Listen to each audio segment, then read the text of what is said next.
바람이여 나의 구원이 그에게서 나오는도다. 그만이 나의 반석이요 나의 구원이시요 나의 요새이시니 내가 크게 흔들리지 아니하리로다. 넘어지는 담과 흔들리는 울타리 같이 사람을 죽이려고 너희가 일제히 공격하기를 언제까지 하려느냐. 그들이 그를 그의 높은 자리에서 떨어뜨리기만 꾀하고 거짓을 즐겨하니 입으로는 축복이요 속으로는 저주로다. 아멘. 예, 오늘 예배 함께 여러분들을 주님의 이름으로 축복합니다. 우리 옆에 분과 인사하실까요? 주님의 이름으로 축복합니다. 네, 주님의 이름으로 축복합니다. 한 주간 또 하나님의 은혜 가운데 잘 살아가셨습니까?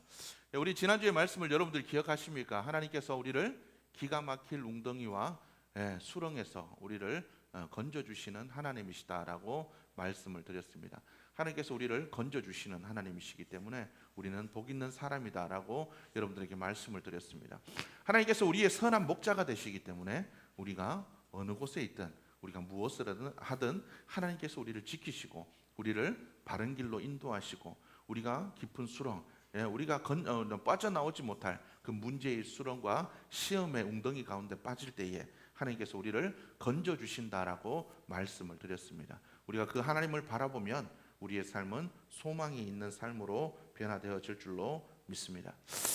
코로나가 계속해서 이렇게 길어지고 있습니다. 2020년은 그저 코로나로 기억되는 그런 한 해가 되는 것 같습니다. 코로나밖에 생각나지 않은 것 같습니다. 2020년을 생각하면 뭐 다른 걸 특별히 한 적이 없으니까요. 그냥 코로나만 이렇게 생각나는 그런 한 해의 모습이 아닌가 싶습니다. 그렇지만 우리는 단순히 이 코로나로 인해서 힘든 것만이 아니죠.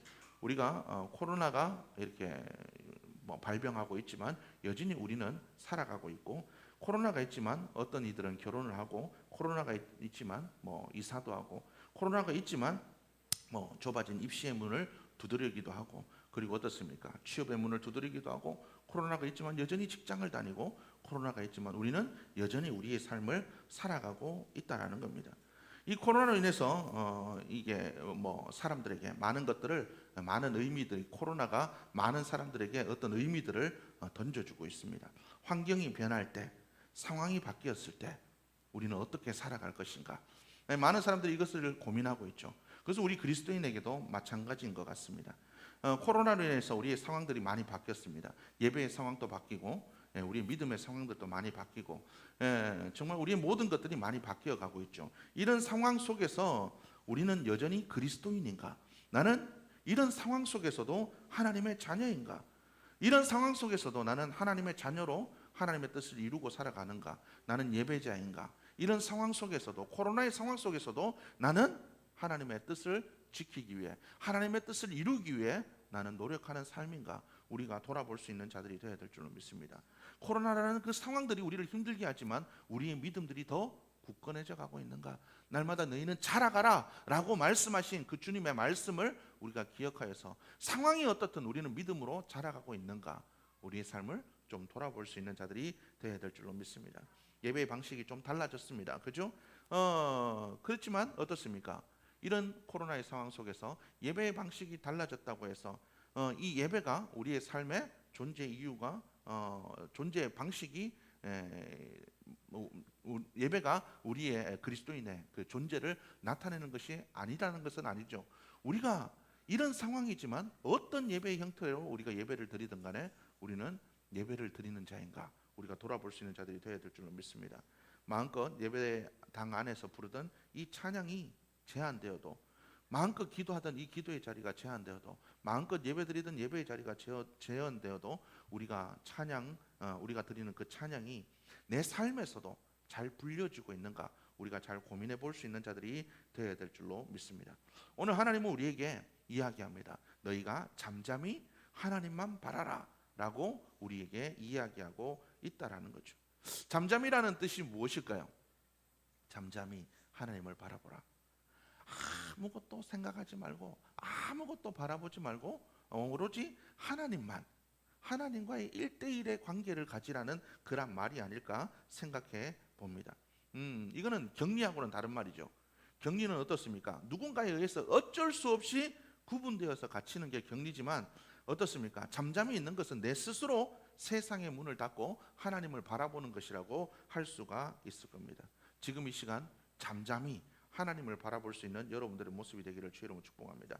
주님을 우리가 잠잠히 바라보기 시작할 때 우리의 마음은 하나님이 주시는 그 평안과 은혜를 누리는 시간이 될 줄로 믿습니다. 오늘 이 시편 62편은 찬송과 탄원이 같이 들어있다라고 할 수가 있습니다. 하나님을 찬양하는 것과 하나님께 바라는 소원이 같이 들어있다라고 할 수가 있죠. 시인은 인생의 어려운 가운데 나를 도우셨던 하나님을 찬양하면서 이스라엘 백성들에게 너희도 하나님을 찬양하는 자가 되어라라고 이야기를 하고 있습니다. 우리는 때때로 하나님께 그런 이야기를 하죠. 하나님 우리를 사랑하시는데 왜 우리에게 시험을 주시나? 왜 우리에게 고통을 주시나? 왜 우리에게 이런 문제들을 주시나? 우리는 끊임없이 그런 질문들을 하게 된다는 거죠. 그러나 어떻습니까? 우리는 이런 고통의 순간이 아니면 우리가 의지하고 있는 것들이, 우리가 바라고 있는 것들이 쓸모없는 것들이라는 것을 결코 깨닫지 못한다라는 거죠. 우리가 하나님의 자녀로 은혜 받았을 때는 어떻습니까? 하나님, 나는 한 분만으로 하나님 한 분만으로 충분합니다. 하나님만 계시면 됩니다. 하나님의 그 은혜가 내게 족합니다. 주님만으로 나는 충분합니다. 그렇게 고백하지만 어떻던가요? 우리의 믿음이 계속되어 그런 믿음으로 지켜지던가요? 그 은혜가 조금씩 떨어지기 시작하면 하나님 이것도 필요하고요, 저것도 필요하고요. 하나님 만족, 하나님 은혜도 중요하지만 하나님 이런 것들도 좀 누려보고 싶고 저런 것도 하고 싶고 우리의 마음속에는 하나님이 아닌 다른 것들이 슬금슬금 우리의 마음을 차지하기 시작한다는 거죠. 하는 그런 우리의 삶의 상황들 가운데서 우리에게 하나님을 바라볼 수 있도록 하나님과의 그 독대의 시간을 가지고 다시 한번 그 믿음의 그 삶을 회복할 수 있도록 진정한 평안과 진정한 만족은 하나님께서만이 주시는 것이라고 우리에게 깨닫게 하시기 위해서 우리에게 이런 것들을 허락하시지 않는가 생각합니다. 어떻습니까? 많은 사람들이 세상 속에서 평안과 안식을 얻기를 원합니다. 그죠? 그 많은 사람들이 세상 속에서 자신만의 그런 안식과 평안들을 누리기를 원합니다. 한 몇 년 전에 케렌시아라는 단어가 트렌드로 떠올랐습니다. 나만의 피난처라는 스페인어죠. 이 단어는 투우장에서 원래 사용하는 단어였다고 합니다. 투우장에 들어온 소는 넓은 투우장을 둘러보면서 자기가 쉴 곳을 살펴본다고 합니다. 그리고 투사와의 싸움에서 지치거나 죽음이 예상되는 순간이 오면 정한 안식처로 이동해서 숨을 고르고 최후의 일전을 준비한다고 합니다. 그곳이 바로 케렌시아라고 합니다. 그래서 오늘날 또 많은 사람들이 이 케렌시아, 지치고 힘들어서 정말 위기가 나에게 닥쳤을 때 참된 안식을 얻을 수 있는, 쉴 수 있는 그런 공간들을 찾기를 원한다라는 거죠. 그래서 뭐 수면 카페 같은 것도 생겼고 캡슐방 같은 것도 생기고 그렇죠.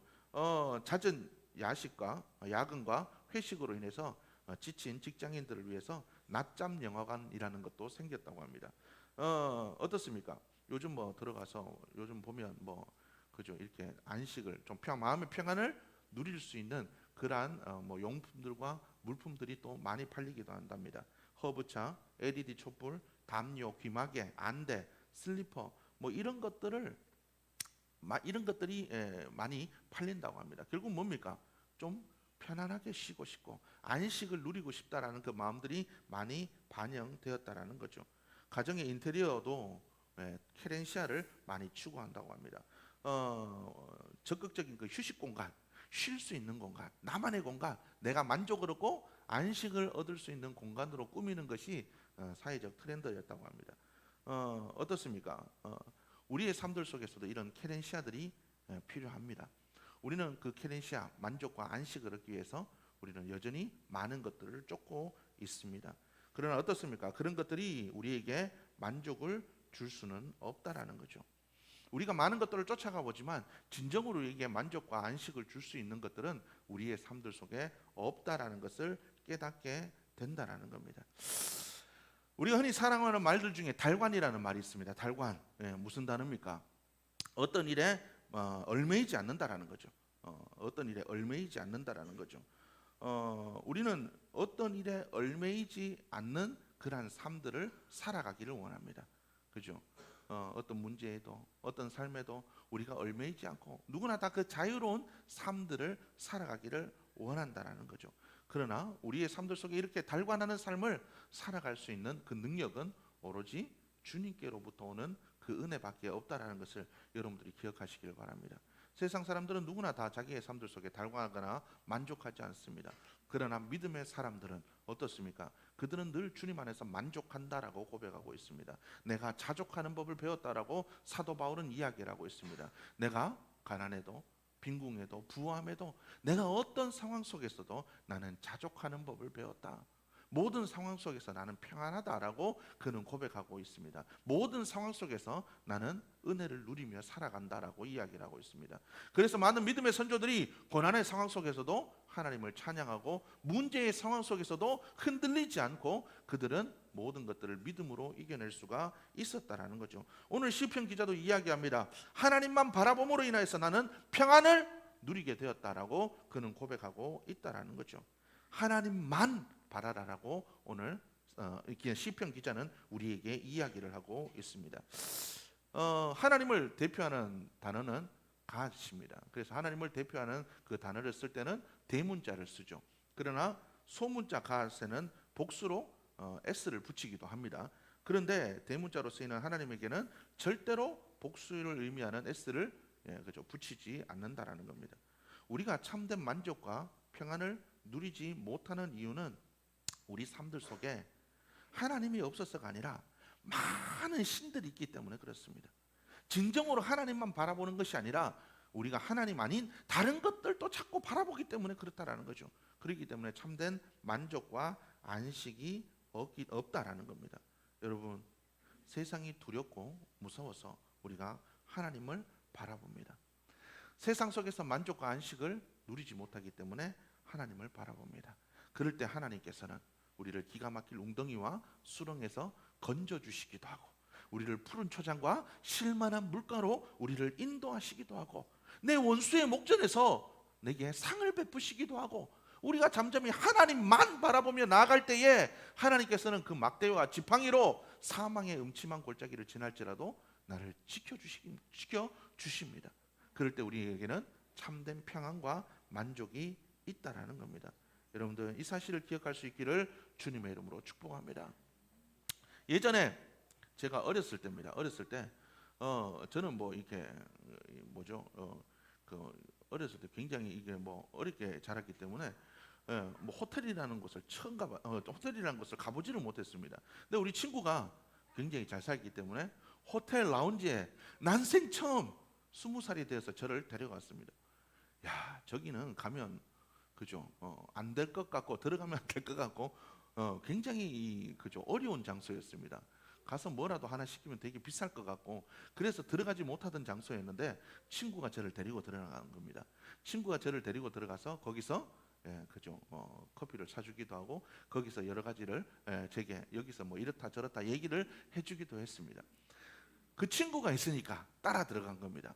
그 친구가 있기 때문에 안 그랬으면 그 친구가 없었으면 저는 그 호텔 라운지라는 곳을 아마 들어가 보지 못했을 겁니다. 물론 나중에 이제 좀 더 컸으면 들어갈 수도 있었겠죠. 그런데 제가 그 두려움을 이기고 호텔 라운지에 들어갈 수 있었던 거는 제 친구가 옆에 있었기 때문에 그렇다라는 거죠. 마찬가지입니다. 휘인이 같은 경우도 그렇습니다. 어떤 놀이터나 이런 데 갈 때 좀 어떻게 위험해 보이는 건 절대 올라가지 않습니다. 그런데 제가 손을 잡아주면 어떻습니까? 손을 잡아주면 제법 잘 올라가요. 이렇게 이게 하나로 이렇게 걸어가는 걸 뭐라 그러죠? 위에서 이렇게 걸어가는 거, 이런데도 떨어질 것 같지만 혼자 가면 떨어질 것 같지만 제가 손을 잡아주니까 곧잘 올라가서 걸어가기도 합니다. 왜 그렇습니까? 옆에 아빠가 있기 때문에 그렇죠. 아빠가 있으니까 어떤 상황 속에서도 나를 지켜줄 거라는 그 믿음이 있으니까 올라가는 겁니다. 마찬가지죠. 저도 거기 들어가서 여기 들어가면 어떻게 될지 모르지만 친구가 아니까 호텔 라운지에 그냥 들어갈 수 있었다라는 겁니다. 어떻습니까? 마찬가지라는 거죠. 우리가 하나님과 함께하면 우리는 세상을 두려워하지 않는 삶을 살아가게 될 것입니다. 세상이 두렵지 않으면 하나님과 함께할 때 내가 세상을 두려워하지 않을 때 우리의 마음은 참된 평화와 안식을 얻게 된다라는 것을 여러분들이 기억하실 수 있기를 주님의 이름으로 축복합니다. 그러나 이 일들이 그냥 한순간에 되어지는 일들은 아니라는 겁니다. 제가 예전에도 여러분들에게 한번 말씀을 드렸습니다. 팀 켈러 목사님의 책 예수라는 책에 보면 신앙이 맹목적인 믿음이 아니다라고 이야기를 하고 있습니다. 거기 보면 마리아에게 예수님이 태어나시게 될 것이다라고 천사가 알려줍니다. 그런데 이 마리아가 이 이야기를 들었을 때 처음부터 믿음으로 잘 받아들였습니까? 어떻게, 저는 남자를 알지 못하는데 제가 어떻게 아이를 낳을 수가 있습니까? 처음에는 부인했습니다. 절대 그런 일은 일어날 수 없습니다. 그런데 천사가 성령님께서 너에게 그런 일을 하실 거다 자꾸 말씀하니까 처음엔 어떻습니까? 예, 그 말씀대로 되어지다라고 이야기를 합니다. 주의 어찌 처음에는 어찌 이런 일이 있겠습니까라고 얘기하는 것에서 나중에는 뭐라고 얘기하냐면 주의 여종이오니 말씀대로 내게 이루어질 것입니다. 이때까지만 해도 그가 믿음으로 고백한 것 같지만 그 마음속에는 여전히 불안한 마음이 있었다라는 겁니다. 왜요? 하나님께서 전에도 그런 일들을 이루셨기 때문에 혹시라도 그런 일이 나에게 일어날 수도 있지 않겠느냐. 그러나 그 마음속에 뭐가? 남편에 대한 두려움. 이 일이 알려지면 남편이 나를 어떻게 생각할까? 요셉이 파혼이라도 하면 어떡하지? 파혼은 그래도 괜찮은데 부정한 여인이라고. 그때만 해도 어떻습니까? 부정한 일을 저지른 자는 돌로 맞아 죽는 것이 일상이던 시대였습니다. 그것이 이상하지 않는 시대였다는 거죠. 그랬을 때 내가 혹시라도 생명을 잃게 될 수도 있지 않을까? 내가 그렇게까지도 믿음으로 받아들일 수 있다 쳐도 어떻습니까? 우리 아버지와 우리 집안에 그런 불명예를 끼치는 것이 참 마음에 걸렸을 겁니다. 마리아는 그런 일들 때문에 그 마음에 불편한 마음이 계속 있었다라는 거죠. 아직도 믿어지지 않는 부분도 있고 마음에 불편한 구석도 있지만 하나님께서 말씀하셨기 때문에 그냥 억지로라도 그렇게 가보겠다고 이야기했다라는 거죠. 그러나 어떻습니까? 마리아가 자기가 잉태한 사촌 엘리사벳, 침례 요한을 잉태한 엘리사벳을 방문했을 때 그녀를 통해서 복중에 있는 아기에 대한 예언을 엘리사벳이 하게 됩니다. 그럴 때 마리아가 유명한 자기의 믿음의 고백을 하게 되죠. 내 영혼이 주를 찬양하며 내 마음이 기뻐하였음은이라고 그녀가 고백하는 것을 보게 됩니다. 그 전까지만 해도 어쩔 수 없이 하나님 앞에 믿음으로 고백했다면 이제는 진짜로 마음으로까지 그녀가 고백하고 기뻐했다라는 겁니다. 이것을 볼 때 어떻습니까? 우리가 하나님을 잠잠히 바라보고 하나님만 의지하여 살아간다는 거 쉬운 일들은 아닙니다. 그러나 우리가 믿음의 그 길들을 걸어가면서 주님을 잠잠히 바라보는 그 훈련들을 거치고 나면 욥의 고백처럼 내가 주님께서 나를 단련하신 후에는 어떻게 해요? 내가 정금같이 되어 나오게 될 줄로 믿습니다. 물론 그 일들이 지난하고 힘든 일들입니다. 여러 가지 많은 문제와 고통들을 겪어야 되겠죠. 하나님을 바라봤다가 다른 곳을 보게 될 때 우리는 또 깊은 수렁과 빠져나올 수 없는 그 웅덩이에 빠질 때도 있고 사망의 음침한 골짜기를 다시 지날 때도 있고 그럴 때마다 하나님께서 나를 다시 주님을 바라보게 하심으로 어떻습니까? 우리가 다시 주님을 바라보면 주의 지팡이와 막대기가 아니하시는 걸 경험하게 되고 그런 경험들이 쌓이게 될 때 우리는 점점 더 문제들을 만날 때 어려움을 당할 때 그래 하나님이 하시겠지. 하나님께서 나의 목자가 되시지. 주님께서 나의 주인이시지. 주님께서 나의 피난처시지. 주님께서 나의 방패시지. 이런 고백들이 나오게 된다라는 겁니다.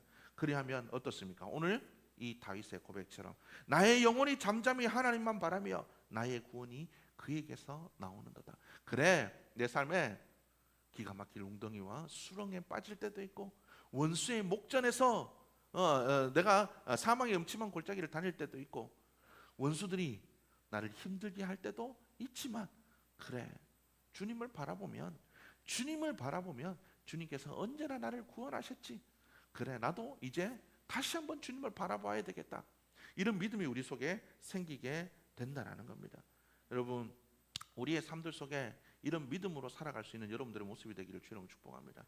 물론 힘들고 어려운 일들입니다. 그러나 주님을 잠잠히 바라볼 수 있기를 주의 이름으로 축복합니다.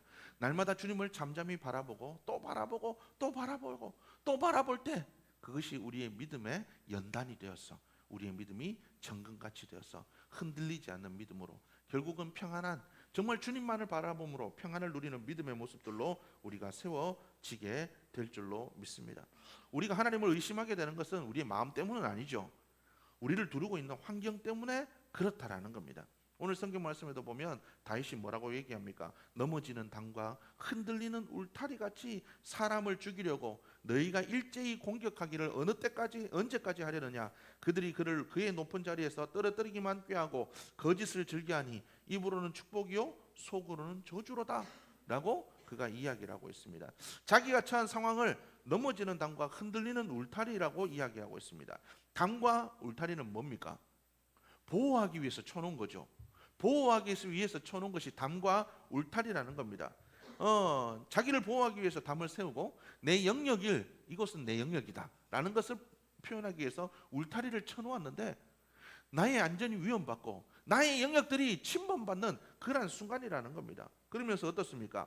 자기를 보호해주고 내 편이 되어줄 줄 아는 사람들이 나에게 비방하고 자기를 죽이려고 하니까 이 모든 것들이 무너져 내리는 그런 느낌을 받았다라는 겁니다. 그런데 이 상황이 그냥 끝나면 좋은데 언제 끝날지 모른다라는 거죠. 언제까지 그러느냐? 다윗은 이야기합니다. 이 시편 기자는 뭐라고 얘기하냐면 언제까지 이 일들이 내게 이루어질지 모르겠다.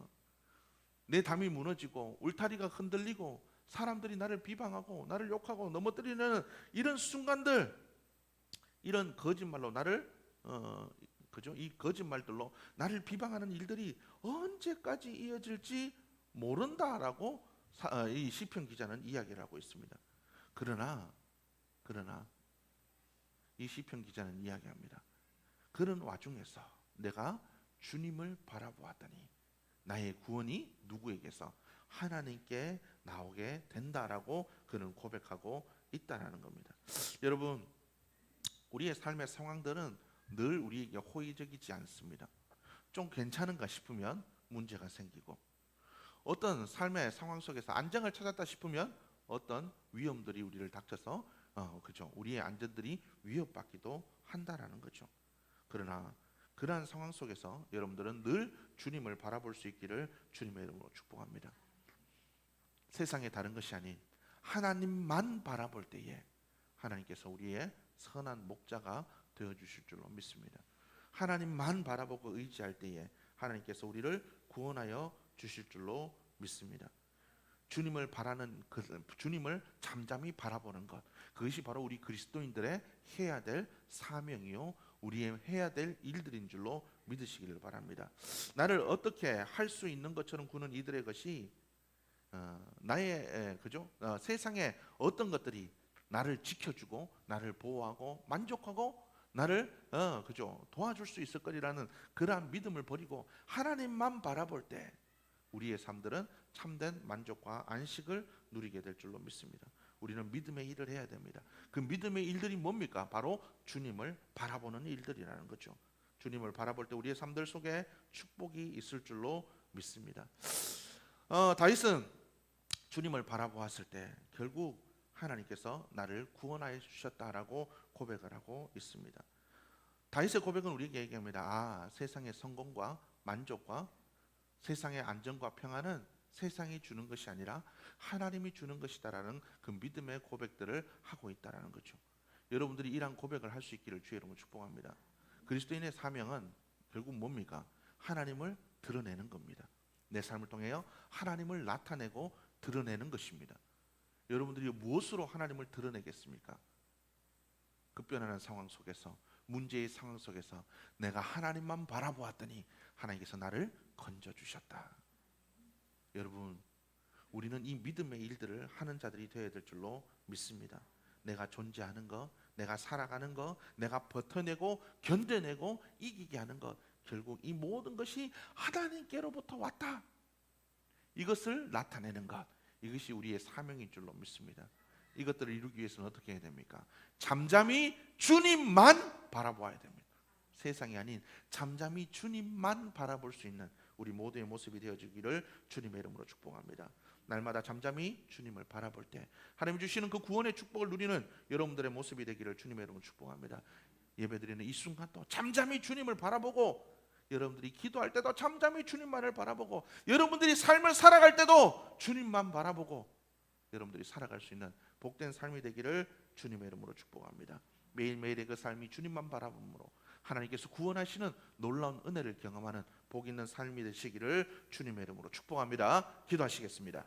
하나님 감사합니다. 이 시간도 저희를 불러주셔서 예배하게 하시니 감사합니다. 오늘 들은 말씀대로 하나님, 우리가 세상의 다른 것들을 하나님 바라보는 것이 아니라 주님만 바라봄으로 하나님 다윗의 고백처럼 하나님께서 우리를 구원하셨다, 주님만 바라보았더니 하나님께서 나를 구원하셨다, 하나님 세상 속에 하나님의 살아계심을 나타내는, 하나님의 살아계심을 증거하는 믿음의 모습으로 우리 모두가 살아갈 수 있도록 역사하여 주옵소서. 하나님만 바라보는 이 믿음의 일들을 우리가 행하며 나아갈 수 있는 복 있는 믿음의 모습들 될 수 있도록 역사하여 주옵소서. 그래서 세상 속에 하나님의 구원을 선포하는 복 있는 믿음의 모습으로 우리 모두가 세워지기를 간절히 소원하오며 예수님의 이름으로 기도드렸습니다.